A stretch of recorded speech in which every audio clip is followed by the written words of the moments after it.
Meaning of impanel. Impanel. Impanel. Impanel. Impanel.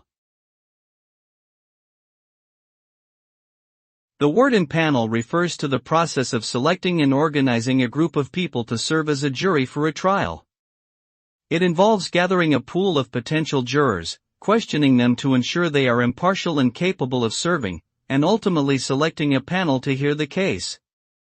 The impaneling process is crucial to ensuring a fair and impartial trial by providing a diverse group of individuals to hear the evidence and render a verdict. Overall, impaneling a jury is an essential step in the justice system that helps to uphold the principles of democracy and due process.